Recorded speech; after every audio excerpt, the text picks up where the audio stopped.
lost for some things that happened inside, yes. VP, this is the first time na kompleto kayo, si Miss Hanelet, si Kitty, kayo po. How has this uplifted the spirit of your father? Well, I believe he's happy because Kitty and I were there, and then we talked about her boyfriend. Patay!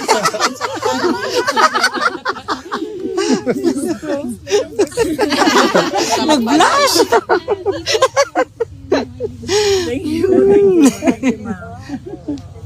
Bibi, Marlica po. Yes, mama. Kumusta po si PRRD at this point in time? Okay naman siya. Okay siya. Kitty gave him a massage. Wow! And then Kitty, ikaw na magsabi. Well, yung mga Na ano siya, na speechless siya sa boyfriend. Hindi ata ready. Anong sabi ng daddy? So ayun, I was updating him with the situation with our families, and is happy to hear that we are all doing well, that we are all okay, that we are continuing to pray for him.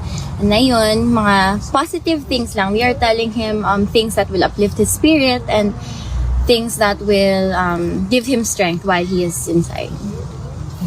Nice. May advice pa siya sa'yo? Secret mo. May mga bilin siya. boyfriend. May mga bilin siya, pero nasunod na. Secret mula. VP, may balak po ba kayo mag-file ng request for hearing on procedural matters prior to the September 23 confirmation of hearing? This is something Confirmation that of charges. yes. Sa legal side, you need to talk to Nicholas Kaufman. So he's the only person that can talk about what they will do with regard to matters inside the ICC. How are you, VP? Pagyapon. Okay lang. Not a problem. I'm just waiting for one more document, and then tapos na yung trabaho ko dito. But personally, I'm okay. Are you going back to the Philippines after that? Yes, opo. Oo. Yan na lang yung inaantay, yung document na yan. Tapos pwede na akong umuwi. Vicky, something personal. Ano po yung reflections nyo, mo, ng pamilya, since this thing happened?